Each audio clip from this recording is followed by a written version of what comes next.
দোস্ত বিল্ডিং টা কেডা বানাইছে রে? রে আমার থেকে বড় ইঞ্জিনিয়ার কেডা আছে রে? আমি বানাইছি আমি।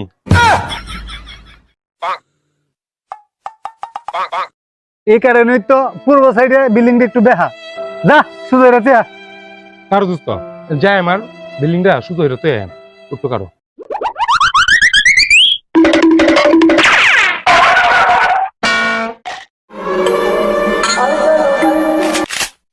खत्म।